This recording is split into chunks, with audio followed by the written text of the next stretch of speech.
ætlum að afgreiða þar yfir.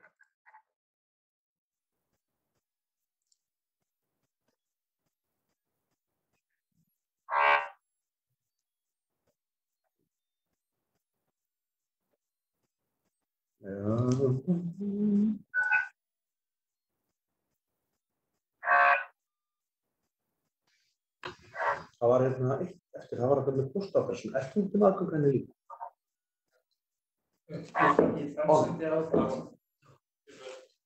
Jæja, þá hefur útsending af þessum fundi íbúðaráðs Árbæjar og Norðlingaholts hafist og býð ég alla velkomna á fundinn og við göngum til dagskrár. Við erum búin að fara yfir hér á undan, fórum við yfir sem sagt verklagsreglur varða sem sagt streymisfundi og næsta dagskrá sem sagt mál númer 2, Sumarborgin 2020, tillaga borgarstjóra eflingu hverfisanda, mannlífs og menningar í hverfum borgarinnar sumarið 2020. Ef við opnum bréfið Já, ef ekki að... Jú, það kannski allt í lagi, já, varðandi fyrsta lið. Það allt í lagi fyrst við erum að... Við ætlum að opna hérna... Nei, bara þessi tilkynningu. Heimild fyrir fjarfundin. Já, þetta var einnig það sem við vorum að fara yfir. Já, ekkert mál. Hérna, já, þetta sem bara... Þá erum við ennþá þetta í máli 1.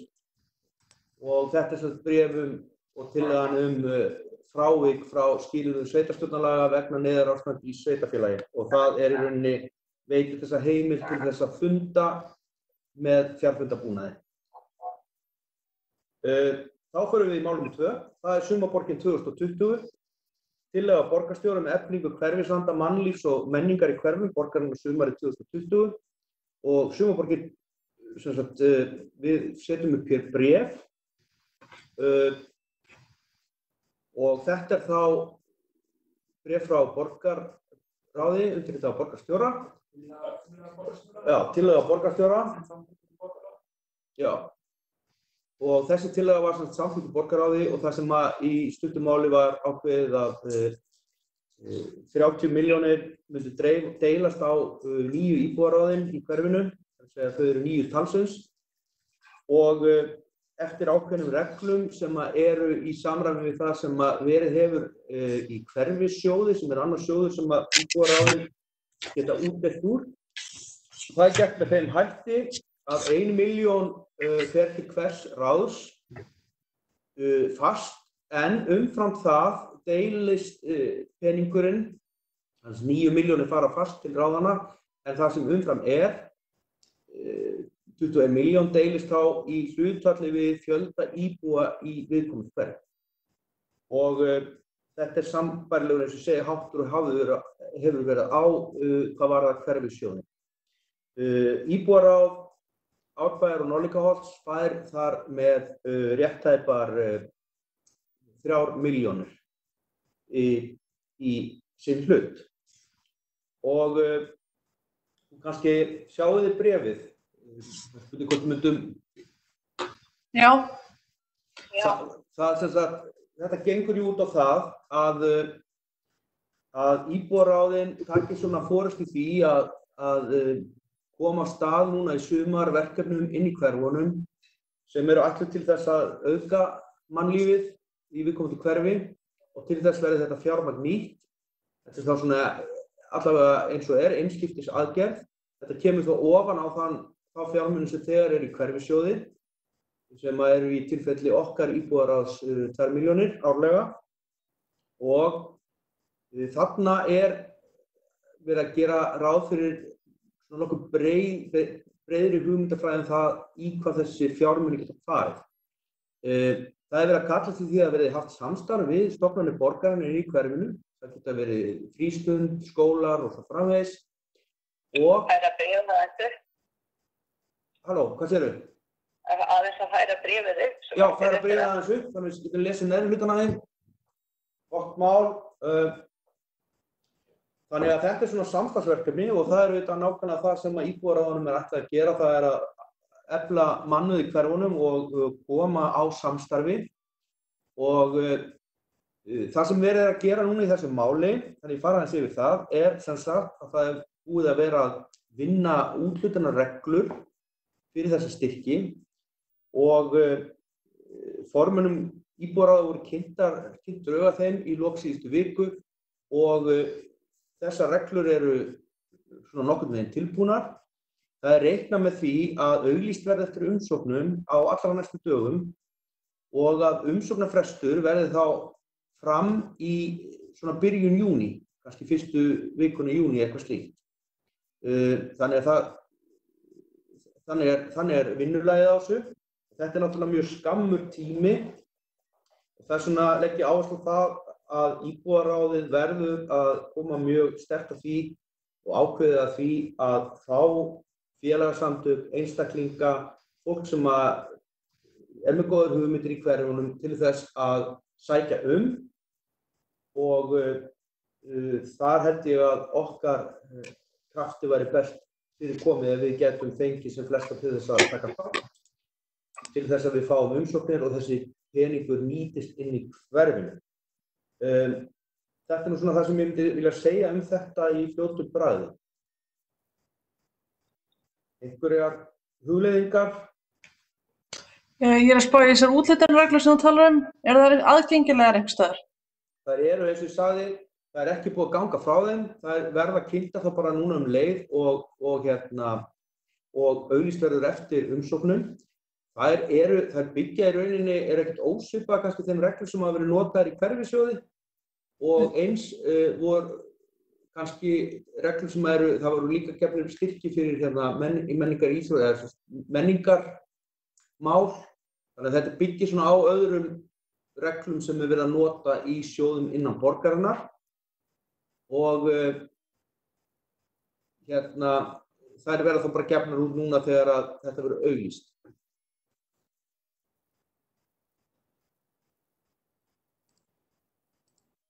Það má bæta við það að það er gert ráð fyrir því að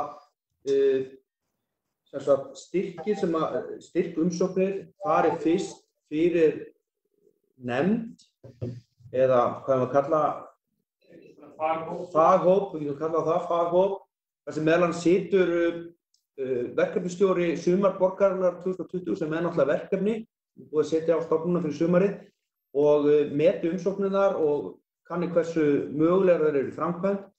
Það hins vegar einstakra íbúðaráða síðan að taka afstöðu til viðkomandi umsóknar og ákveða hvernig hún er afgreidd. Þið megið gjarnan skella inn hjá ykkur eða skella inn einhverjum spurningum á spjallið. Ég ætla að nota tækifærina með þið hugsið og gera það sem maður náttúrulega gleymd að gera, sem við ætlum að kynna okkur. Ég heiti Þorgeir Heiðarsson og árfræðingur og formaður þessa íbúðaráðs og hérna við hliðina á mér situr. Ég er Ásta Katrín Hannesdóttir, varaformaður íbúðaráðs, árfræðingur líka. Og svo í fjarfundi, við erum stödd hérna niður í ráðhúsi og síðan í fjarfundi, ég sé nú bara mynd af einu þáttakanda, það er Hrönn Vilhjálmsdóttir sem er fulltrúi foreldrafélaga og nú sé ég Sólveig Ingibjörgu Reynisdóttir, framkvæmdastjóra þjónustumiðstöðvarinnar í Árbæ. Ég veit að hér rétt áðan inn á fundinum voru líka Elvar, ert þú hér Elvar? Já, ég er hérna. Já, svona, fáum eitthvað myndaðir? Nei. Þú ert nú talsvert fyrir augað, þannig að það hefði nú verið gaman. Já, ég trúi því. Þetta verður svona. Ég heyri ykkur og þið heyri mér eða ekki? Já, við heyrum í þér. Síðan vorum við hérna áðan, hún er hér í síma, Hjördís, það ekki? Jú, Hjördís Kristjánsdóttir og ég sá myndanir rétt áðan, augnablik og svo fór hún út. Ok. Ég sé mynda á þér, Hjördís. Hjördís sést líka, höfum við fengið fregnir af, ekki það? Jú. Hvað segir þau? Já, ég sé hana núna. Þú ert hérna Hjördísi, þú ert hér. Heyrðu, gott og blessað. Hjördís, þú ert hérna og velkomin, þetta er þinn fyrsti fundur. held ég. Já, takk fyrir. Og Björn Gíslason komst ekki í dag og ekki í fjarveru Björns. Einhverjar fleiri spurningar varðandi sumarborgina? Þorkell, Já. þú nefndir að umsóknarfrestur væri til byrjun júní, eða ekki? Jú, snemma í júní. Það ekki búið að negla niður dagsetningu. Og hvaða dagsetning sérðu fyrir að íbúaráð skili þá frá sér já eða nei við umsókn? Það alveg ljóst að þetta verður að gerast mjög hratt og það þýðir eiginlega bara það að við þurfum að taka afstöðu leið og umsóknarfrestur rennur út, þá verður hlutirnir að gerast mjög hratt eftir það. Já. Og hérna, eins og ég segi, þetta er ákvörðun sem tekin bara mjög nýlega, þannig að við erum klárlega á miklu hlaupum í þessu og þess vegna held ég að það sé ennþá mikilvægara en venjulega að reyna að svona hvetja aðila innan hverfisins til þess að vera með, til þess að flýta málunum. En ég veit ekki alveg Heimir hvernig það eftir, segjum þetta væri fyrsta vikan í júní sem að þetta rinni út. Já, ég meina það þarf bara að gera allt til þess að ykkar fasti fundartími annar þriðjudagur í mánuði, ekki það? Það þarf bara að koma í ljós hvort það sé vilji til þess að hnika þeim fundartíma til eða það þurfi að boða til auka fundar til þess að afgreiða þetta. Nákvæmlega. En eins og Þorkell bendir á, þá þarf þetta bara vinnast bara eins og vindurinn. Eins og vindurinn og eins og þessi vindur fram. Þannig að það þarf bara að ræðast við aðstæðum. Já, en þá getur líka verið mikilvægt að borgið sé jafn skjót í kannski útgreiðslu styrkjanna af því að ef verkefnin fara að snemma í gang. Það góð ábending, mjög góð ábending. Já, það alveg rétt og ég held að þetta eiginlega þýðir bara það fyrir okkur sem ráð að við þurfum náttúrulega bara að vera á tánum í þessu mál núna og eins og ég sagði áðan það gert ráð fyrir þetta gæti ég að fyrir auðvist núna í lok þessara viku að byrja næstu viku og þannig að þetta fyrir að detta í gang og ég hvet ykkur enn og aftur til þess að tala við ykkar svona nánast umhverfi og hvetja fólk það náttúrulega verið að leggja áherslu og það kemur náttúrulega fram í reglunum leið og þær verið að birta. Það náttúrulega verið að leggja áherslu á bæði félagasamtök, það verið að leggja áherslu á einstaklinga. Það ekkert sem bannar í sjálfu sér einstaklingum að vera í okkur ætlað að tala við stofnanir innan borgarinnar og maður sér fyrir sér að það geti verið samstarf einstaklinga, félaga, stofnana og annað slíkt. Og ég held að okkar vinna sé fyrst og fremst að reyna að hvetja þá sem mögulega getur bakkað upp skemmtilega verkefni eða uppákomur eða hvað sem það að fá það með í vagnin og til þess að hlutinni gangi hratt fyrir sig þá þurfum við að fara svona aktíft út af örkinni og tala við fólk. Vegna þess að fyrirvarinn stuttur og bara það frá því að fólk les auglýsingum styrk og svo hugsar það málið og svo framvegis það tekur yfirleitt marga mjög langa tíma og fólk sem kannski ekki að sækja styrkja staðlega. Þannig að ég held að það sé mjög mikilvægt að við séum öflug í hvatningarvinnu. En ein spurning frá mér. Hvernig getum við auglýst þetta? Já, borgin náttúrulega auglýsa þetta miðlægt. Já. Fyrir öll af því að þetta eru 9 hverfisráð eða íbúaráð sem verður að taka þetta sko.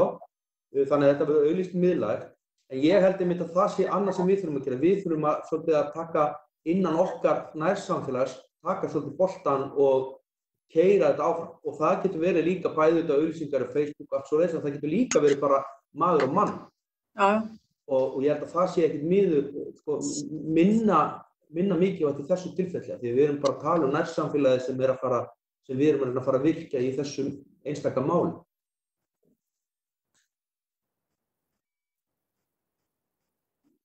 Fleiri pælingar?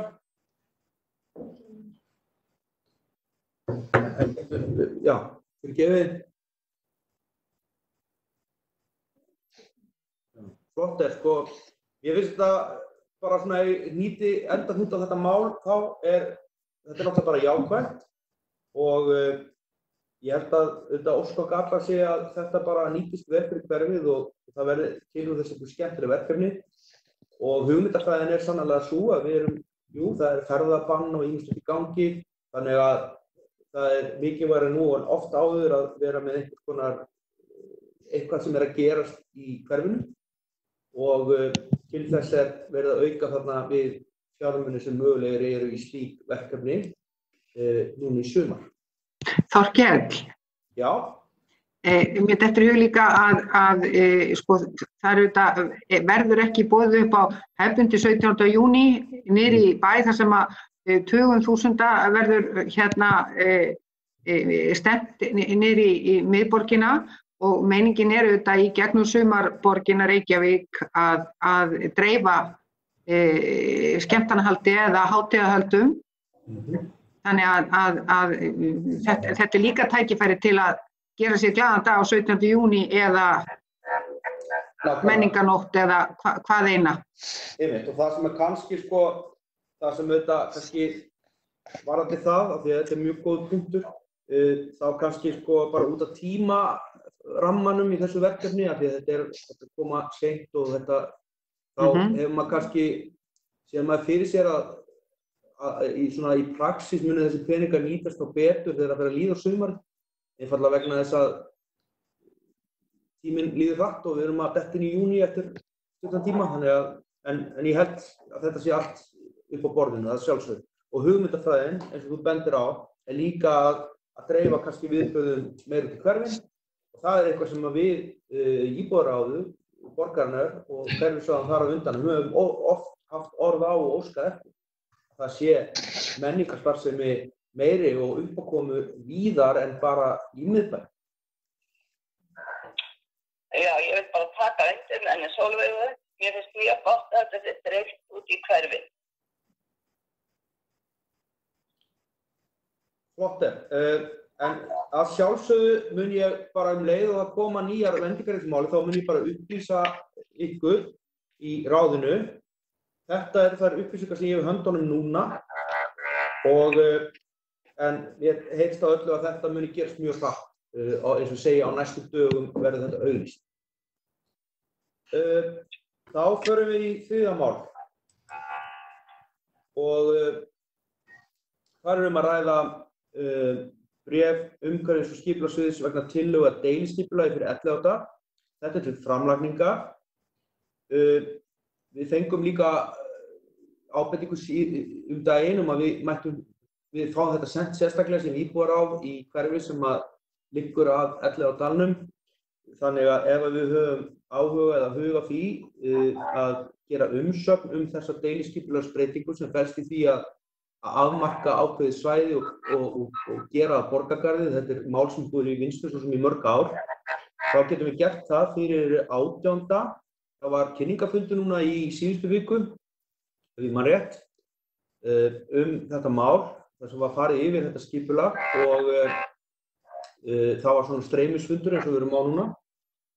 Og ég hefði lagt til þá málsmeðferðartillögu að svona í kjölfar þess fundar að séu einhverjar athugasemdir sérstaklega sem ég hef ekki ennþá fengið frá ráðsfulltrúum, þá væri það sendartíminn og ég myndi sjóða saman einhvers konar umsögn. Að öðru leyti, ef engin svona ákveðni punktar væri þar inni, þá hefði maður að minnsta kosti viljað skrifa bara það einfalda bréf að fagna því náttúrulega að þetta sé borgargarður og það sé sett í skipulag og eins minna á nauðsyn þess að þetta skipulagða svæði fái þá að vera garður og það sé ekki gengið frekar inn á svæði með byggingarframkvæmdum nema það tengist á beinlínis einhvers konar útivist eða öðru slíku. Þannig að eitthvað svona almennt það, því ég held að þó þetta skiptir skoðanir séum þetta svæði þá séu nú allir sammála því að við viljum halda Elliðaárdalnum sem útivistarsvæði og það sé bara mjög jákvætt. Svo eins og kannski deildar meiningar það í pólitíkinni hvar mörk þess dals eru dregin. Það annað mál. Náðu eitthvað að þessari langloku minni? Já. Já. Er ég að skilja þig rétt, Þorkell, að ef við höfum einhverja athugasemdir þetta, vilt þá fá það skriflegt frekar við ræðum hérna eða? Já, ég held sko, úr því sem komið það er náttúrulega allir svona frestir, það búið að vera að færa það til og lengja og stytta og allt konar út aðlega lengja, það væri þá bara, að því að við áttum nú smá samtal þetta eftir hennar fund nokkur og það eru eflaust einhverja hugmyndir.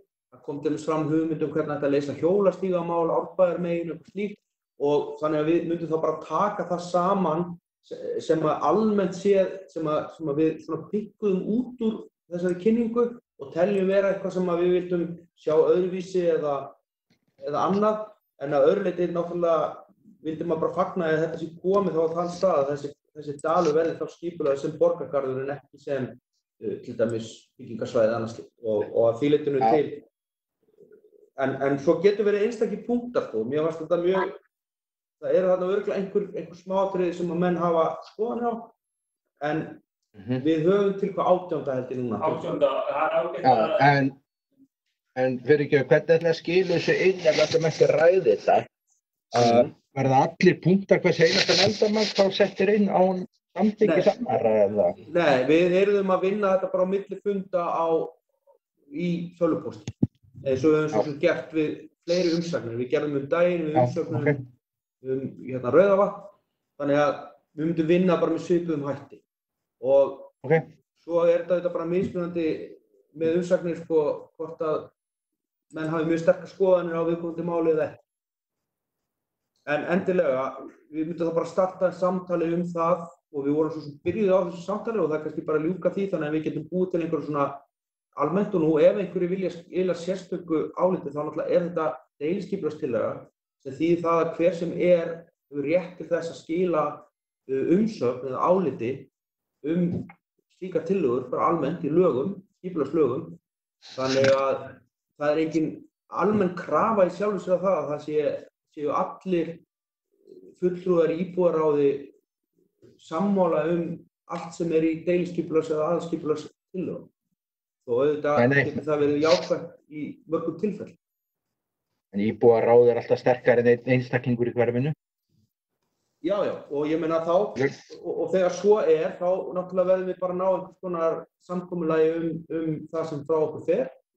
Og mér heyrðist nú í þessu tilfelli þeir sem að hlýddu á þennan kynningarfund að menn væru svona bara býsna sáttir, það væri þarna að kynna svona hugmyndafræðina, það er þarna ákveðnar umbætur á gönguleiðum og hjólaleiðum, það eru umbætur þarna á göngubrúm, þannig að við getum sagt að þjónustustig svæðisins sem útivistarsvæðis sé klárlega aukast. Síðan voru þarna hugmyndir það, eins og ég segi, hvort að það væri nóg að gert, hvort að það þurfti ekki að hugsa fyrir einhverjum hlutum eins og því að hjólastígur bara vestan megin við Afnar en ekki austan megin við eða norðan megin við þetta bara sunnan megin og eins en megum samt ekki gleyma í því samhengi að þarna einungis að ræða borgargarðinn Elliðaárdal sem afmarkaður í þessu skipulagsuppdrætti og bara sem dæmi í Árbænum þá nær þessi borgargarður ekki upp fyrir neðstu hús í bæjunum sem liggja niður ánni. Þetta sneiðir það bara við göngustíginn sem það. Þannig að ef við erum að hugsa til dæmis lausnir hjólastíga upp í Hraunbæ eða Rofabæ eða eitthvað, þá það í rauninni fyrir utan þetta skipul. Þá myndi það koma inn í hverfisskipulag Árbæjar. Þannig að bara við höfum það í huga ef að þarna bara verið að tala hvað á að vera inn í þessu, sem sagt, í þessari lengju sem heitir borgargarðurinn Elliðaárdal. Gögnin þarna, ég var búinn að deila þeim á okkar fésbókarhópi á sínum tíma. Hjördís, við þurfum að koma þér inn í þann hóp. Ég ætla bara að senda þér boð. Takk fyrir. Og Þorkell, mér finnst mikilvægt að þú bjóðir mér líka inn í þann hóp. Mér finnst ég alveg eins og álfur út úr hól að hlusta á eitthvað sem að ég hef ekki heyrt áður.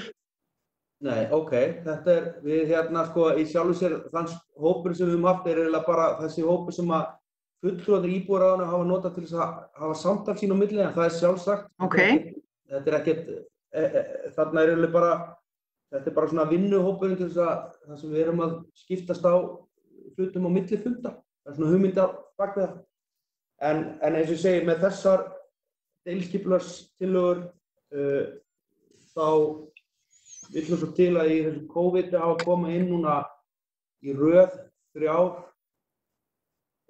deiliskipulagstillögur. Við tökum aðra fyrir hérna eftir og skoðum hana, en það var komið 3 deiliskipulagstillögur núna bara í COVID ástandinu sem allar lúta að útivistarsvæðunum í kringum Árbæinn og Breiðholt. Það er að segja Elliðaárdal, Rauðavatn og Rauðhóla eða ofan Norðlingavatn. Þannig að það gerist nú sérstaklega saman við svona ástand. Já, ef við kannski, það ekki næsta? Þið sammála því að við vinnum þetta bara áfram? Og ef við verðum sammála því að skilin áliti sem við þurfum ekkert að gera, þá myndum við bara reyna að vinna það núna hratt og örugglega og ná einhvers konar samkomulagi um það. Það samþykkt sem svona málsmeðferðar tillögu? Já, það minni henda það samþykkt, þetta ég. Ok. Einhver á móti? Nei, þetta hefði kannski verið, ég tek undir með Elvari, það hefði kannski verið svona ákjósanlega að ræða hlutina, en kannski tímans vegna og aðstæðna vegna þá verður þetta betra ferli. Já, og við gætum svo sem líka alveg sko eða viljið, það er alveg hægt að við getum alveg svo sem blásið til óformlegs vinnufundar þetta sko. Vinnufjarfundar, það er allt í lagi. En svona formlega, því að við höfum náttúrulega bara 1 fundarslokk í mánuði, þannig að við þurfum svolítið að vinna á milli fundar. En ég er alveg opinn fyrir því, ég skil það alveg og maður er náttúrulega orðið dauðlegur á að hitta fólk ekki til auglits, nema svona í gegnum fjarfundarkerfið. Áður byrjum á Rauðhólum, það svipaður svona tími til umsagnar, svona stuttur tími? Nei. Nú ég bara að hugsa út frá þessu sem hún segir hittis auglits til auglits, sko þetta? Það er 28. maí, sýnist mér. Já, það er svolítið seinna sko, það kom þú til að kemur seinna inn. Hún frekar ný og en þetta er svona pínu af því að íbúðaráðan náttúrulega þeim var ekki ætlað einu svona hittast í apríl og mars, eða apríl, þannig að þetta er svona þarna, en hins vegar stoppaði skipulagið ekkert á þessum tíma sko, þannig að það er verið að vinna áfram skipulagsmál og það getur farið að safnast upp, en ég reikna með því að við reynum að klára það líka, við verðum að, það er aðeins lengri frestur, þannig að ég bara... Nú átti þessi fundur, þegar ég var á þess kynningur ekki hérna Dalinn, átti hann ekki upphaflega verið í apríl, ég veit rétt. Jú, þeir frestuðu líka umsögninni sko til 18. Hún var til, held ég, 5. eitthvað svoleiðis í upphafi, 5. maí, rétt í byrjun maí, þannig að það var... Mér finnst bara svo stuttur tími, sko. Já, ég er alveg saman því og í rauninni Rauðhólaskipulagið það var komið bara núna fyrir viku eða alltaf það, ef ég man rétt. Já, ok. Þannig að það er líka mjög stutt, en við gætum kannski líka bara, eins og ég segir, við getum auðvitað líka kannski bara fundað þetta sérstaklega. Já, ég mætti leggja til, ég er persónulega hrifnari af vinnufundi stundum þó yrði, bara ef við kemum mjög vel undirbúin, væri búin að lesa gögn og kynna okkur aðeins og nota skoðanir. Við myndum alveg geta tekið, við höfum gert það áður, við getum alveg tekið góðan, snarpan vinnufund og skila mjög góðum verki. Þannig ég styð hitting, ef ég má bara leggja það til. Já. Og sem það er bara fyrir Elliðaárdalinn, ég held að það veri vænlegra að taka bara Elliðaárdalinn fyrir, við getum einbytt okkur því og frekar sökt okkur í það. Og tekið svo bara annan stuttan fund á Rauðhóla í vikunni þar á eftir eða ég held að við höfum ekki mikið tíma til að sögja okkur í bæði ef við getum, frábært, en annars held ég að við myndum bara þurfa að sjá líka hvort náum saman. Á eftir myndum við kannski leggja til 1-2 myndatíma og sjá hverju komast. Sammála. Mér finnst Elliðaárdalur er bara það stór partur af hverfinu okkar að það er betra þá allavega að hafa sagt hist og hafa farið yfir þetta heldur en að vera svegt yfir í seinna. Ég er sammála því og sama með Rauðhóla. Ok, þá bara reynum við að finna tíma í bara svona vinnufund og koma okkur saman einhver texta varðandi þessi 2 svæði og í rauninni kannski með svipuðum hætti þá nema ef það mögulega er að einhver geti hist og svo framvegis. Innan 2 metra radíus og það er einmitt næsta mál á dagskrá er sem sagt þá skipulagslýsingar fyrir Rauðhóla, þetta er 4. mál. Það er þá sem sagt nýtt mál sem er að koma inn varðandi deiliskipulag fyrir þann eða skipulagslýsingu sko sem er ekki deiliskipulag, athugið það. Þetta er svipað við vorum að tala daginn varðandi Rauðavatn. Það er svona skipulagslýsing, svona fyrirrennari deiliskipulags. En þarna er oft ágætis og mikilvægt að koma að athugasemdum strax í upphafi. Því að þarna er fólk á fyrstu skrefum einhvers konar skipulagsvinnu og það er oft betra að gefa þetta fyrir frá sér. En það er náttúrulega, eins og við höfum rætt, það er verið að skipuleggja þetta austursvæði sem er fyrir austan borgina og þetta er náttúrulega svæði sem liggja bæði Árbænum og Norðlingaholtinu og auðvitað líka Grafarholtinu og þannig að eigum við ekki bara að gera líka sambærilegt þar, að gera tillögu það að við lesum þetta vel yfir þessa skipulagslýsingu og heyrum svona fáum aðeins tilkynningu fyrir henni og svo getum við haldið sérstakan fund ef að fólk telur þess þurfi og unnið í einhvers konar umsögn eða athugasemdum eða öðru slíku. Jú. Kom vel.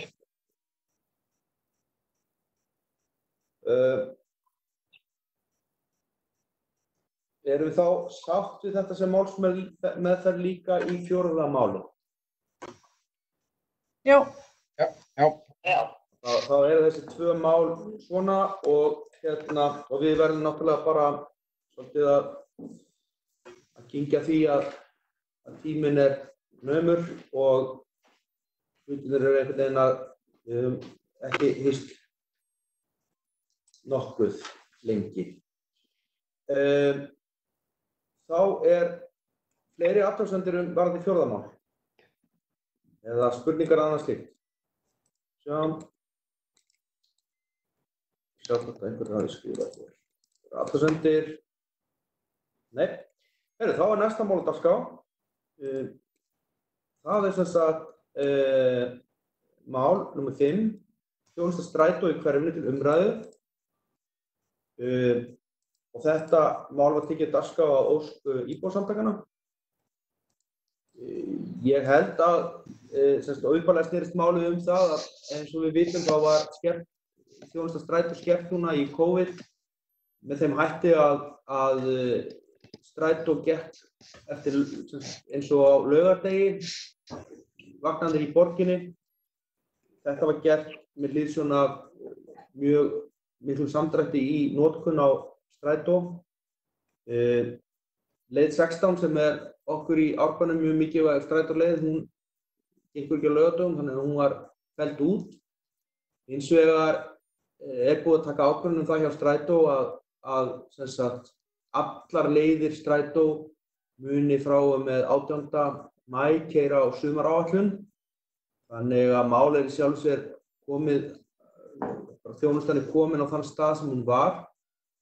Mér finnst hins vegar kannski svona almennt séð ástæða til þess að brýna bara að við almennt séð í strætómálum og samgöngumálum, almennum samgöngunarmálum innan hverfisins að við þurfum að halda því bara á lofti eins og við höfum gert oft áður í þessu ráði að samgöngur langsum eftir Árbænum, það er að segja Ártúnsholt, Árbær, Selás og Norðlingaholt. Þetta er eitt þjónustusvæði, þetta er sama íþróttafélagið, þarna skólar, unglingadeildin í Ártúnsholti í Árbæjarskóla og þarna félagsmiðstöðvarstarf og svo margt annað, heilsugæsla, og þjónustumiðstöð, ekki gleyma henni.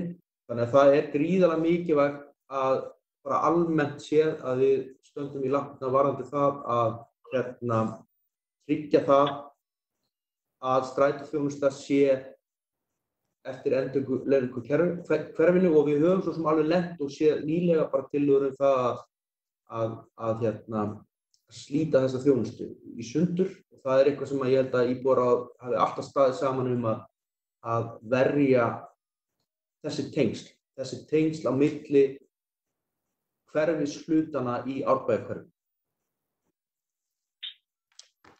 Einhver sem vill bæta við þetta? Já, ég.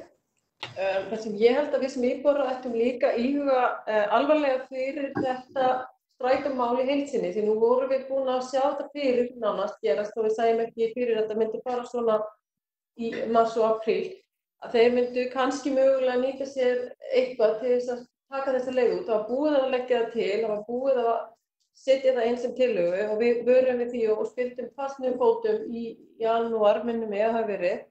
Það sem við þurfum að gera að við þurfum líka aðeins að virkja neytendur og notendur þessara leiða. Við þurfum að fá skólana aðeins færa í leið með okkur. Við getum ekki bara 5 farist fyrir þessari strætóleið og okkur þykir öllum jafn mikilvæg. Þá það bara ekki þannig að þó við séum íbúar og við séum sterkari sem heild, þá erum við samt í raun bara 5 manneskjur og ég tel að það væri rosalega mikilvægt fyrir okkur að vera með skólana aðeins meira í samráði og með okkur í rauninni í þessu vogarafli eða þyngdarafli.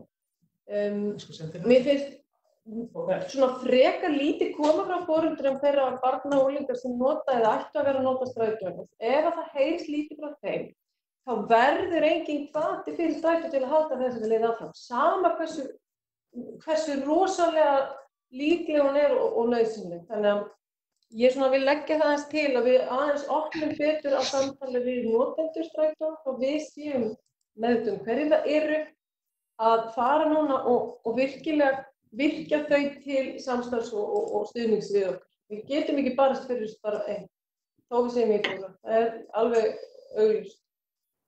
Má ég, Þorkell, bæta eins við að það þetta frábært að fá foreldrasamfélagið í lið með okkur og vegna þess að börnin þurfa að nota strætó, en við erum þetta líka að reka félagsmiðstöð fyrir eldri borgara í Hraunbæ 105 og allt hverfið undir og ekki bara Árbærinn og Grafar og Norðlingaholti heldur Grafarholti líka, því að félagsmiðstöðin í Hraunbæ 105 fyrir Grafarholti líka, það fyrir borgarhlutan og svo verðum við líka minnast því að það heilsugæsla í húsi, sama hús og þjónustumiðstöðin og það líka ástæða til þess að tryggja samgöngur, almenningssamgöngur, þannig að fólk, börn, fullorðnir, aldraðir komist á þessa staði sem eru lykilstaðirnir í hverfinu. Já, takk fyrir þetta. Fleiri sem vilja tjá sig? Ég held Já, ég veit ekki hvort ég tjá mig meira þetta. Ég mjög sammála Sólveig þetta og ég sammála þér Ásta líka þetta og þegar ég vakti máls á þessu, að strætó dottinn út þarna, að síðan ég hef setið í hverfisráði nú íbúðarráði síðan 2011 og eins og við ræddum saman Þorkell, þá þetta í 3. skipti sem strætó reynir að kippa þessari leið í burtu úr hverfinu. Og við verðum að standa vörð eins og samgöngur í hverfinu. Þetta mjög mikilvæg leið og tenging milli hverfarhlutana fyrir krakka til að fara í skólana, fyrir krakka til að fara í fylki og þess vegna benti ég nú á að fylkir ættu nú að standa svolítið með í þessu, ekki bara pólitískt heldur sem íþróttafélag í hverfinu. Og það alveg rétt hjá að við þurfum að standa saman og fá alla með í þetta. Það ekki nóg bara íbúðarráðið og þess vegna ítreka aftur það sem ég benti á við sem aðalega hérna að koma inn sem fylgir, ekki inn sem pólitík. Og þetta bara mikilvægt fyrir hverfið.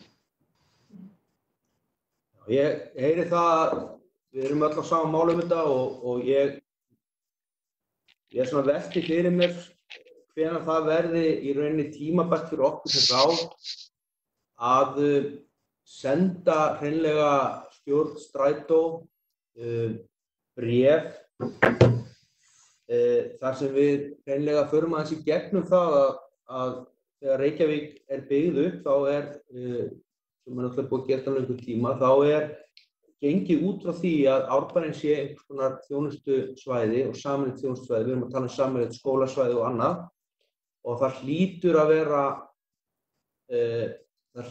vera mikið vægt fyrir okkur að halda þessu bara almennt á lofti, vegna þess að ef það rétt sem Strætó hefur oft sinni sagt að þessi leið sem að tekið þessi Ártúnsholti við Árbæinn sé mjög lítið nýtt og rekin með miklum halla, þá hlýtur markmiðið til lengri tíma fyrir okkur og aðra Árbæinga vera að koma upp tengingu sem að stenst tímans tönn. Vegna þess að annars munum við bara lenda í því að þetta verður aftur og aftur upp á borðinu þetta mál. Þannig að ég held sko að við þurfum að horfa þetta svolítið langt fram í tíma. Því að þetta við vitum það alveg ef það á að slíta í sundur með þessa hverfa hluta, þá verður að endurhugsa alla þjónustu á þessu svæði. Hvar á að þjónustan að vera veitt og svo framvegis. Og við höfum nefnt þetta varðandi aðra hluti, við höfum hérna inn í íbúðaráði, við bara nefnum eitt dæmi sem við höfum oft sinnis rætt. Það það að börnum í Árbænum ætlað að stunda nám og taka þátt í skólaþjónustu Árbæjar og Breiðholts. Þar engar strætósamgöngur lengur beint á milli, þannig að það orðið mjög mikið, það mjög erfitt í rauninni og flókið fyrir börn á Árbænum að komast til Breiðholtsskóla. Og það sama hefur verið að gerast varðandi Grafarvogi, þar sem að Egilshöll náttúrulega þjónusta fyrir íbúðafélög alla borg og það hefur verið að versna tenging. Þannig að þetta bara svona, það verður að fylgjast einhvern veginn að almenningssamgöngurnar og það skipulag sem á þjónustu innan viðkomandi borgar hluta. Og ég má bæta hans við þetta, Þorkell, að þú minnist á tengingu Árbær-Breiðholt, að þá skulum við ekki gleyma því líka að einn stærsti fjölbrautaskóli landsins við Breiðholt og fullt af krökkum og Árbænum sem sækja þann skóla. Já, og hverfisskóli Árbæjar í Grafarvogi. Þetta og það svo mikilvægt að því að mér finnst oft skorta á þetta að við séum í rauninni sem íbúðaráð aftur og aftur að skrifa einhverja ályktanir til Strætó þar sem við erum í rauninni að útskýra fyrir stjórn Strætó hvernig þjónusta byggð upp í Reykjavík. Og mér finnst bara ekki boðlegt að við þurfum að vera í einhvers konar kennslu það að ákveðnar þjónustu þættir í borginni staðsettir á ákveðnum stöðum ætlað að þjónusta íbúa í ákveðnum hverfum. Þetta eitthvað sem maður ætlast til þess að séu almenningsvitund. En getum við sem íbúðaráð skrifað einhverja umsögn þetta og óskað eftir því að fá að senda fulltrú okkar sem þá til dæmis þú sem formaður inn á stjórnarfund Strætó. Þetta rætt. Að við höfum margoft rætt þetta við hinn á þessa frá Strætó, en við náum ekki árangri nema kannski 2 ár í senn þangað til að vera gert eitthvað aftur. Já, þetta einmitt. Maður stundum spyr sig, koma skilaboðin alla leið og til stjórnar og til þeirra sem virkilega ráða? Já, það einmitt allavega spurning hvort að við ætlum að ígrunda það svona fyrir en síðar að skrifa bara bréf sem ráðið til stjórnar Strætó og einmitt bara ítreka þetta mikilvægi á svona, ekki á þeim forsendum að við séum að reyna að bjarga leið 16 eða leið einhver annarri leið sem í notkun þá stundina, heldur að við séum til lengri tíma að brýna fyrir stjórn Strætó og tryggja það að samgöngur eftir endurlöngum Árbænum almenningssamgöngur séu til friðs og boðlegar. Nákvæmlega. Styð það að kanna hvort það hægt að fara inn á fundi hjá Strætó. Ég held að það sé góð hugmynd. Að reyna að tryggja varanlegar lausnir saman hvað númerið verður síðan á vagninum. Númerið skiptir engu máli. Númerið skiptir engu máli og þess vegna er svo vinsælt að segja alltaf bara já, þessi númer, þetta númer dettur út og kemur eitthvað og svona. Það er bara ekki hugmyndin, við viljum bara fá sjálf leiðarkort sem tryggir okkur innan hverfis. En í leiðinni, því nú þegar ég tala aðeins svona hinum meginn frá, við þurfum líka hvetja okkar eigin íbúð til að nota það alveg saman. Við verðum að tryggja þess ekki vera að skuttla sér krökkum alltaf í skólanum mótana. Það er stappað fyrir utan Árbæjarskóla að foreldrar sem eru að skuttla börnum í skóla. Ef það eru ekki notendur í vagninum, þá verður hann ekki ákjósanlegur fyrir fyrirtæki til að halda út. Þannig að við þurfum að vera, við getum ekki bara tekið og vilja fá eitthvað. Við verðum að sýna fram á þörfina. Og annars ég glemdi áðan, við erum fylki til aðstofa okkur, en þeir í rauninni taki einhvern dálítið gegn þeirra eigin starfsemi því þeir reka og fá greitt fyrir keyrslu á börnum sem í samningi allt árið og fá fína pening fyrir þetta. Þannig að ég að það væri ekki endilega þeirra vilji að fara alltaf að loka sinni megin fylkisvagni. Þannig að ég held að við þurfum að passa fyrir okkar bandamaður í þessu og tryggja þetta bara Strætóan sé fyrir alla og sé mjög. Það verður að vera þetta vagnin. En sko, þú nefnir fylkisvagnin, þá hann náttúrulega, gengur hann bara á mjög takmörkuðum tíma á daginn að ég tel, sem þá, þessi ekki frá 2 eða eitthvað, eða 3, þegar frístundin að klára skiluru. En þú veist, það fullt af krökkum sem eru 10+ sem eru til dæmis staðsettir í Ártúnsholtinu sem mæta á æfingar kl. 5-6 á daginn skiluru. Já, ég bara var að muna þetta í gær. Já. Að við Strætóan að fylki væri við áttur og í rauninni væri það þá svona vinna pínu gegn okkur. Og þess vegna við þurfum að taka þetta samtala að stíkra og fá fleiri fyrsti alveg frá notendum og virkja alla til að fara til þess að verði Ísland fyrir þess að veit og halda þessari leið. Er þetta bara hjá mér eða? Það er eitthvað skelfilega vant hljóð hérna. Já, ég heyri ekki hvað þetta segja Ásta. Það segir hrikalega vant hljóð. Getur verið að... Er það farið?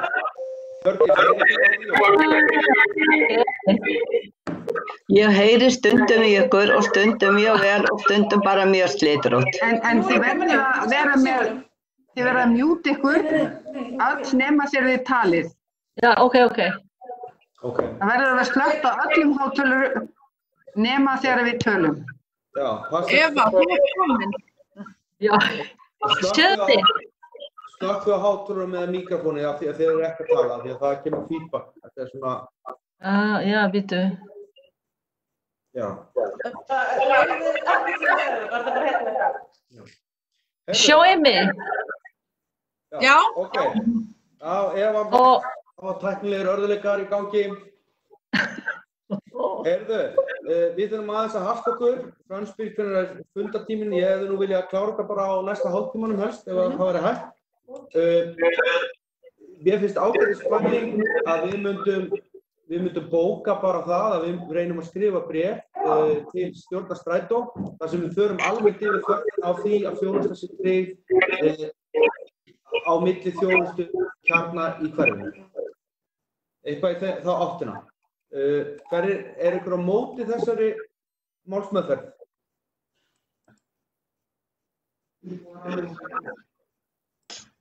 Nei. Þá það samþykkt og við verðum þá bara í samskipt við það. Ég skal leggja drög að einhvern slíku bréfi og við getum þá sent það á stjórn Strætó sem verður þá fyrst skrefi bara ítreka þessa nauðsyn. Þá förum við í 7. mál sem þetta voru góðar umræður og takk fyrir þær. Við ætlum að fara í 7. mál sem bréf stýrihóps innleiðingu íbúðaráða vegna eða tillögu Flokks fólksins að íbúðaráðin finni leiðir til þess að auka samvinnu við stofnanir í hverfi þeirra til framlagningar. Þetta bréf lagt þetta fram. Stýrihópur innleiðingu svaraði þessu erindi Flokks fólksins.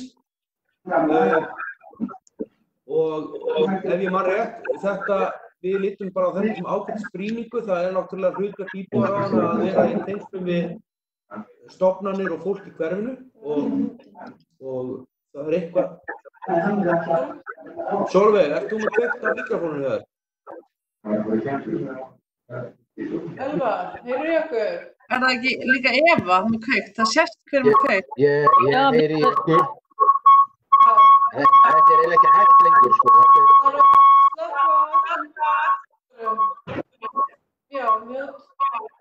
Mjúta hátalara, sko, eða allavega mikrofónuna hjá okkur og meðan þeir ekki að tala. Annars fáið þið svona feedback. Ok, betra? Þetta betra, þegar líður nokkuð betur. Þetta bara lagt þetta fram, þetta bréf. Stýrihópurinn, innleiðingu íbúðaráða tók þetta fyrir á fundi og svaraði þessu og þetta bara ágætis brýning sem kemur þetta frá flokki fólksins. Það þetta mjög mikilvægt að íbúðaráðan og hornsteinn þeirra að vera í góðum samskiptum við stofnanir í hverfinu og auka samvinnu bæði við þær og eins þeirra á milli og milli stofnana og íbúa og það eitt af grunnhlutverkum ráðanna. Þetta bara til kynningar hérna, þetta bréf. Skilgreiði það, ok, já. 7. mál svar mannréttinda og lýðræðisskrifstofu vegna fyrirspurnar íbúðaráðs Breiðholts aðgang að lokaskýrslu vegna styrkja úr hverfissjóði og þetta líka hér til framlagningar. Ég ætlaði kannski að biðja, þú kannski ferð létt yfir þetta heimil, þetta mál. Já, þetta sem sagt íbúðaráð Breiðholts lagði fram fyrirspurn sem þetta var kannað hvort að það væri möguleiki að fá aðgang að greinargerðum sem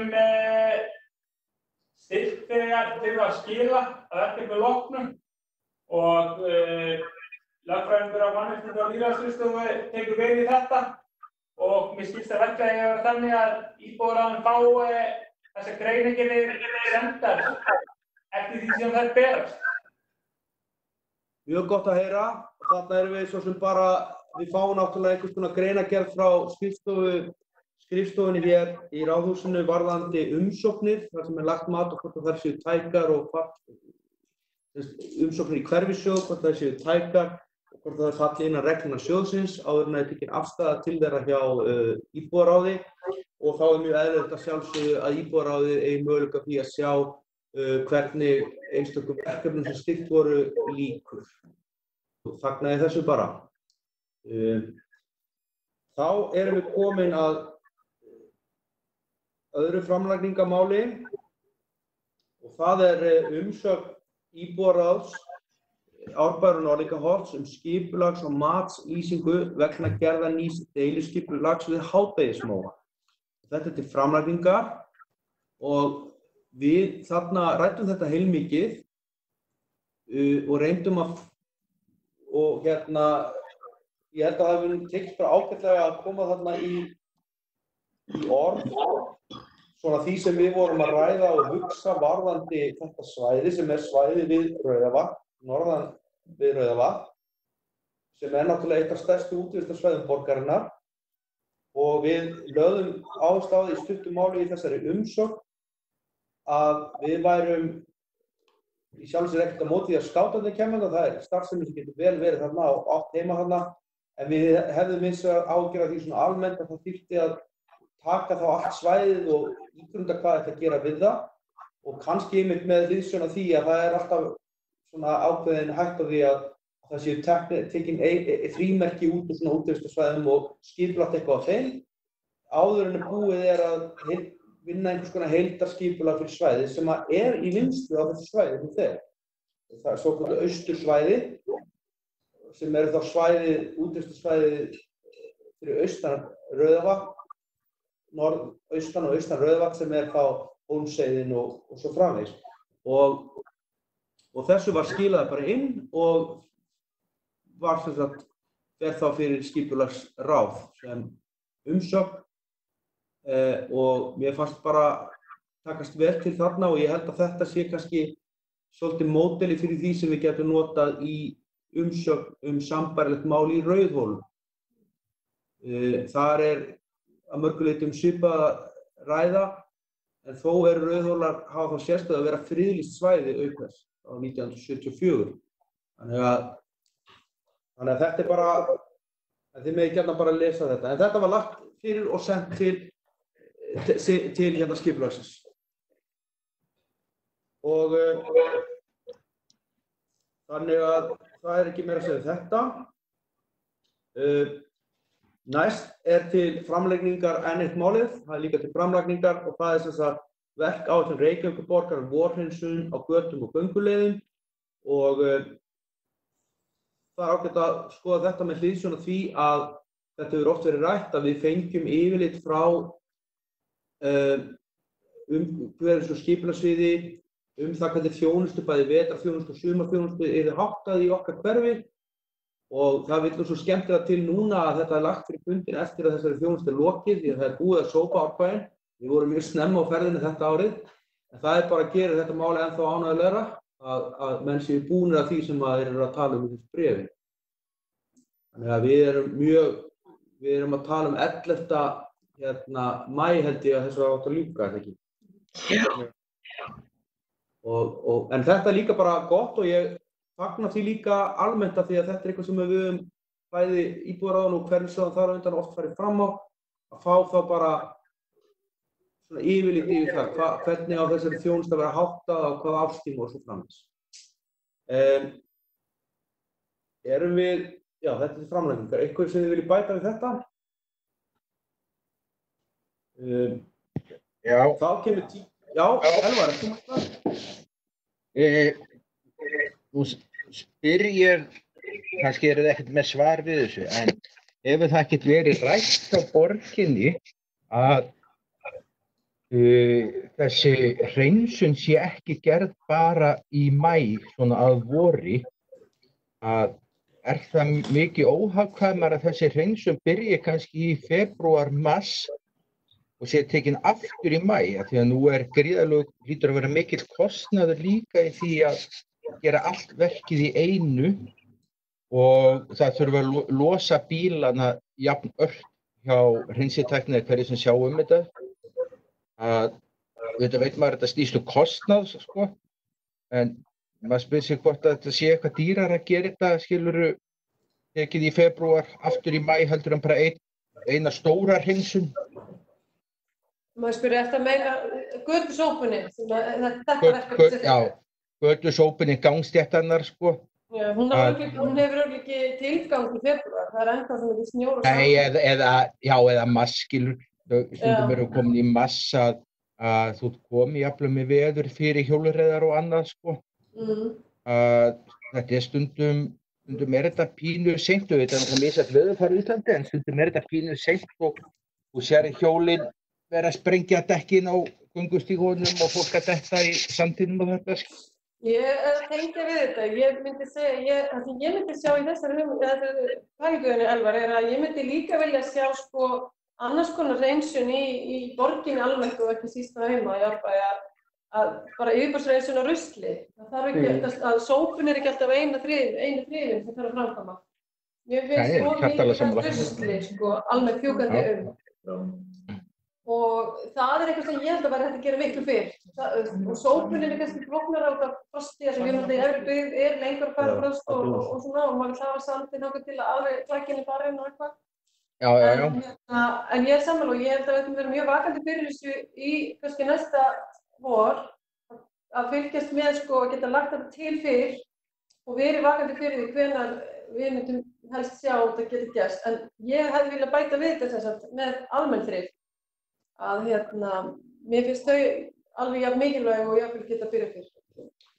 Ok, já ég tek þetta upp undir morgun. Þannig að við getum kannski nefnt þetta, skrifa þetta hjá okkur, Elvar. Ég getur svara kannski einhverju af þessu sem að fram hefur komið varðandi þrif. Það náttúrulega, má kannski segja að yfir allan veturinn náttúrulega ákveðnir flokkar hjá hverfisbækistöðunum sem eru að þrífa, en svo má alltaf spyrja hvort það séu nógu stóri flokkar og nógu mikið þrifið.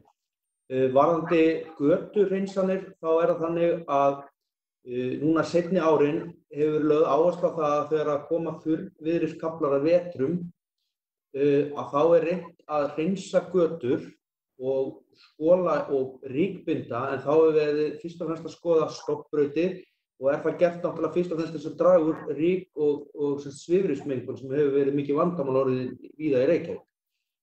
Síðan eru menn svona yfir að reyna að giska á það hvenær ég fari í útboð á þrifum sem eru boðin út árlega og eins og í ár var snjór þangað til eftir páska, þannig að þú veist, það líka ákveðnar hömlur. Já, maður skilur það alveg. Þetta það sem ég veit málið bara, en ég get ekki svarað meira fyrir það en það sem... Ég líka afsakið með leyfi formanns. Já, hvernig svo vel. Ég að fá hérna tölvupost frá ákveðsumum aðila sem inn í þessum málum, starfsmaður borgarinnar, segir það ekki hægt að hreinsa göturnar fyrr vegna þess að það svo kalt í veðri og þá frýs einfaldlega í þessum sögum. Já, þetta gott svar.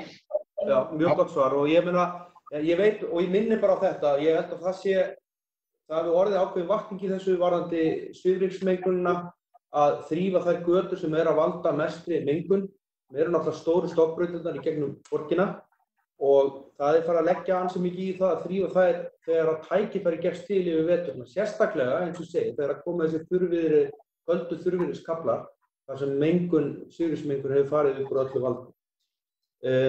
Það komið hérna líka með pósti nokkrar athugasemdir varðandi fyrri mál sem ég vil koma hérna á framfæri og þær eru frá Árna Jónsssyni, framkvæmdastjóri Ársæls, sem áður var nú framkvæmdastjóri Fylkis og hann tekur það fram, hann hafi barist í strætisvagnar málum varðandi leið 16 og tengingar innan hverfis með fundum og athugasemdum, sem ég veit að rétt hjá honum, og eins bendir hann á það að Fylkisvagnin sé rekinn með tapi, en eina leiðin til að koma krökkum upp í Norðlingaholt eða Fylkishöfn með vagninum. Ekki hægt að koma krökkum á milli með öðrum hættum. Þannig að kem þessu hérna framfæri. Annað sem að hann kemur fram með varðandi Rauðavatn sem mjög góð athugasemd.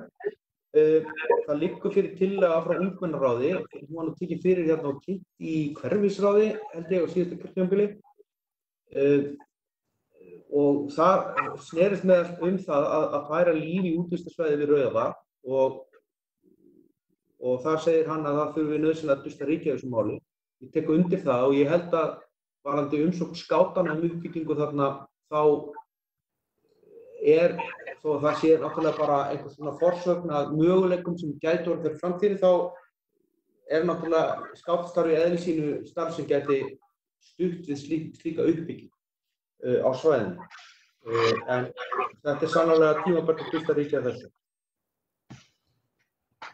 En endilega að því sem kunni vera á fundinum, Sæll Elvar, nú sé ég fram með þér, að þið með endilega senda póst á, þetta langt póstfang, Heimir, íbúa, já, ég getur ekki, þið sjáuð póstfangið inn á síðunni reykjavík.is/íbúaráð, þar sem að vera að streyma þessum fundi.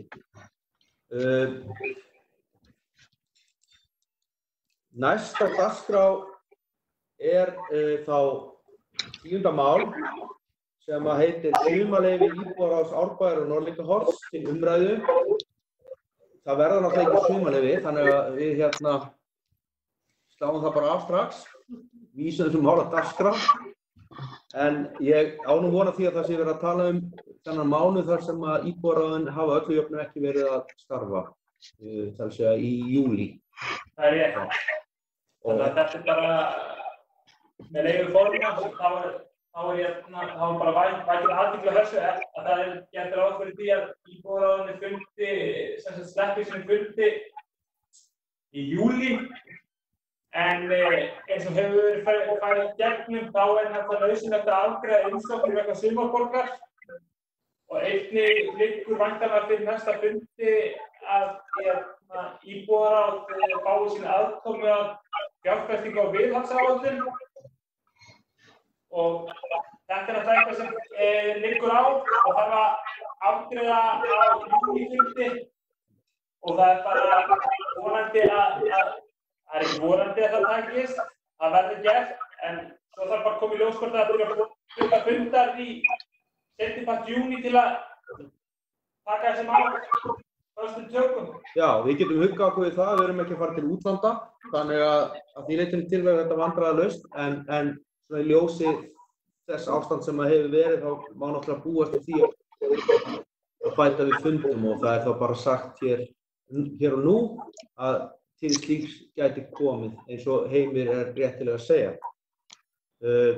En að öllu jöfnum bara þannig að þessi sagt þá hefur að verið svona almennt séð að júlí þar hefur verið ekki haldið fundur hjá íbúaráðum og hverfisráðum þar á undan. Og öðrum ráðum en eftir að vera fólkum. Einmitt. Þannig að það er svona næst komið að Þorkell. Mér langar bara að spyrja, sko, í skipulagsskráni gert ráð fyrir það ekki 10 fundum á ári eins og hjá hverfisráðunum? Jú, það svona viðmiðið og það var nú allavega hvort að fundir voru hafnir í ágúst eða í lok ágúst eða byrjun september eða eitthvað. Ja, það var yfirleitt hlé í 2 mánuði. Sem sagt, þetta í rauninni eitthvað sem að hefur náttúrulega því að íbúaráðin hafa starfað yfir sumar, þannig að við þurfum að kíkja aðeins betur á það hvernig þetta verður framkvæmt núna. Okay. Þetta er náttúrulega spurning túlkun líka bara. Samþykktin segir íbúaráðum með heimild að ferða við 52 mánuði að sumarlagi. Ef ég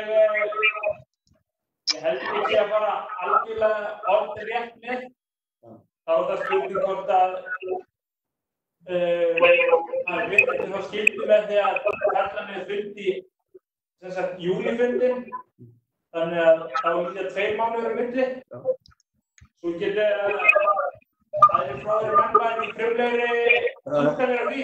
Já, ég held að sé búið að taka út sko 10 fundina sem var áður, sko, en þetta sé orðað með þessum hætti að við trefn. En nú einhver með feedback, það var einhver að slökkva á mikrofóninu hjá sér. Það Hjördís. Hvað var ég að gera? Þú ert með mikrofónin á. Ég er með símann. Þetta flott.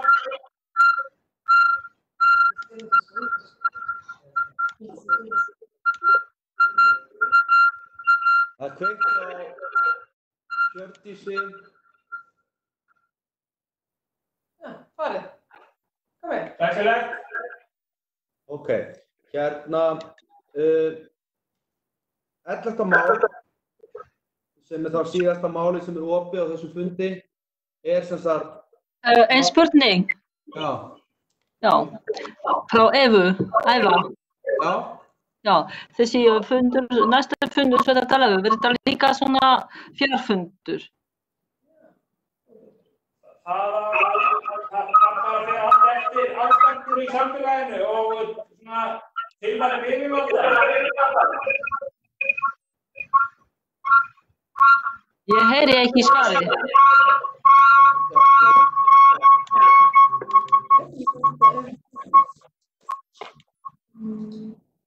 Okay.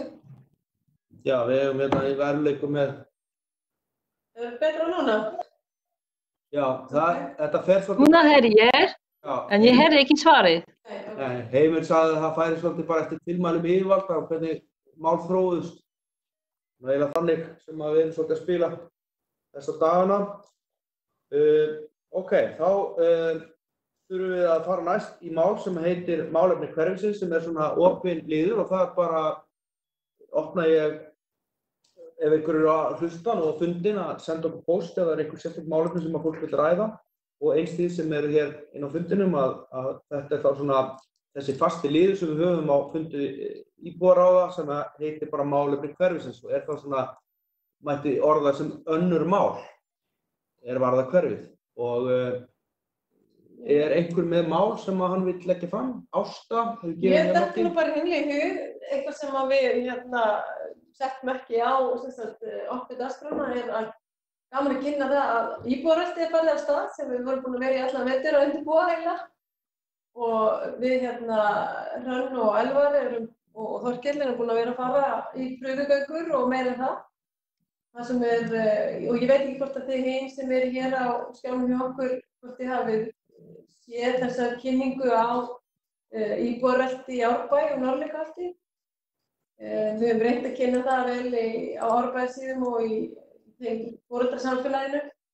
En hugmyndin að vera með göngur reglulega hverfið, bæði til yndisauka og vera augu fyrir bara hverfið og sýna smá líf og hræsleika. Við höfum búin að fara og þau gengið sérstaklega vel í Norðlingaholti. Það er nú bara mjög flott góð mæting alltaf og við höfum farið í Árbæjarmegin og farið hringinn svona bara hefðbundinn kringum skólann og svona helstu staði. Þetta fer vel af stað. Já, kannski bæta ég við að við höfum verið í mjög góðu samstarfi við bæði þjónustumiðstöðina og eins Ársel og þar hafa bæði við skipulagningu og eins við að bara ganga og það er mjög ánægt líka undanförnu þá höfum við hafa starfsmenn í Árseli farið með okkur gjarnan í göngur, fylgt okkur og svo Trausti Jónsson, starfsmaður þjónustumiðstöðvarinnar hefur verið okkur mjög innan handar í öllu þessu máli og ég þakka í öllum þessum áhersum aðilum og ég held að sé mjög mikilvægt að þessir aðilar séu áfram með þessu til þess að tryggja að þetta byggist upp í hverfinu.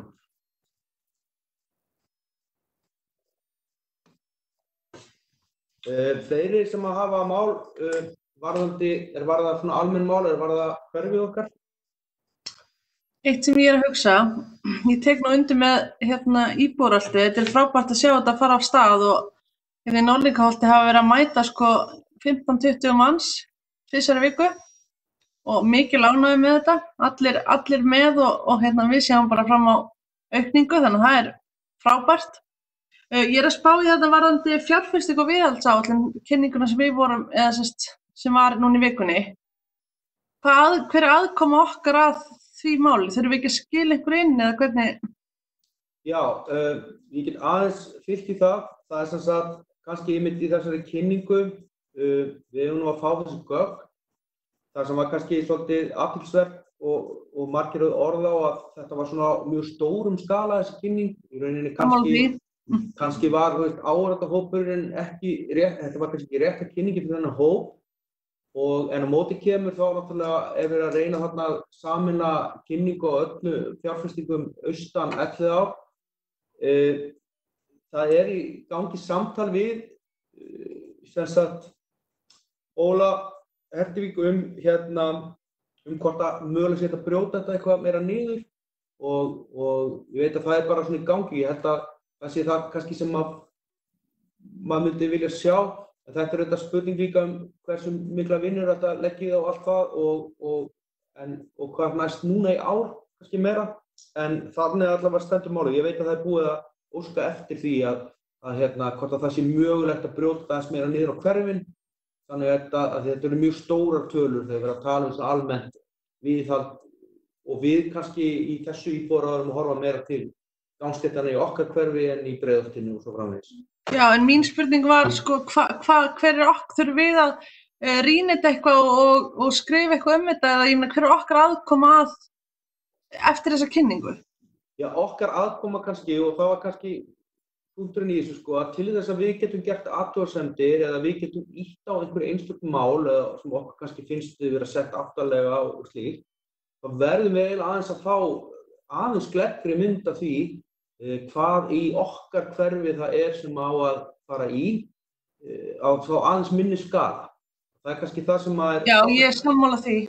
Og ég held að það var alltaf gert ráð fyrir því að íbúðaráðin gætu komið þá með athugasemdir ef að þau hafa slíka þessa fjárfestingaráætlun og hvort að eða þá að þau getur komið á framfæri einhvers konar áherslum sem þau hefðu viljað leggja og rökstutt á slíkar áherslur. Já, hvort að það sé nú þegar einhver skilyrði eða pláss eða rými fyrir íbúðaráðið til að... Já, af því þeir töluðu þannig á fundinum að þú veist, ef að við hefðum eitthvað til málsins að leggja, því við værum inn í hverfunum, það væri eitthvað sérstakt svæði sem þyrfti á meiri ástæður annað, þá þarftum við að koma það á framfæri og ég er bara að spá í hvernig eigum við að gera þetta?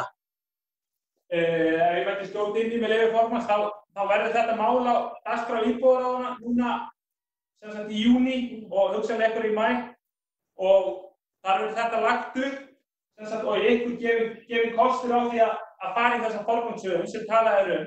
Það er akkur það sem, já, frábært. Og ég ætla að brýna það fyrir ykkur, ég ætla að það sé fyrsta ráðið sem ég brýna þetta fyrir og aftur ítreka þetta við hinn ráðin að þetta er náttúrulega eitthvað sem þarf að undirbúa dálítið vel því að þessu kannski ekki, maður mætir ekki bara fund íbúðar og svo rigga þessu upp, það þarf að vera búið að leggjast vel yfir þetta og undirbúa og kannski ganga frá svo á formlegum fundi. Já, mjög gott. En bara formenn og íbúðaráðin fá sem sagt senda nánari upplýsingur um þetta mjög fljótlega. Við erum að reyna að vanda þetta sem sagt hvernig á hvaða formi þið fáið þetta, þannig að þetta raunverulega getur skilað einhverjum. Já, og það er einmitt mjög mikilvægt að bæta við því að það er náttúrulega kerfið og við talum ekki þeir sem eru í framkvæmdum eru störfum hlaðnir og mikil pressa, þannig að það er líka verið að reyna að straumlínulaga þetta þannig að hlutirnir, þannig að þessi tryggt að þetta tefji ekki nauðsynlega framkvæmdir sem eru inn í litlu framkvæmda glugga út af bara stuttu sumri á Íslandi og svo framvegis. En engu að síður, það er bara mjög gott að heyra og þetta verður þá tekið fyrir nánar. Fleiri mál varða hverfið almennt. Sjá hvort einhver hafi sendt þetta póst núna. Stekkar á þig. Nei. Okay.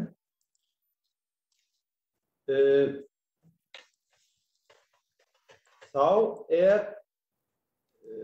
komið að því að ræða umsóknir í hverfissjóð sem lokaður liður á þessum fundi og þannig að opna hlutanum þá og streymi þá slítið hér með. Mér langar að þakka öllum sem á hlýddu og horfðu og eins ykkur sem situr fundinn að sjálfsögðu og vonandi bara fyrir við að geta funda svona meira augliti til auglitis í náinni framtíð.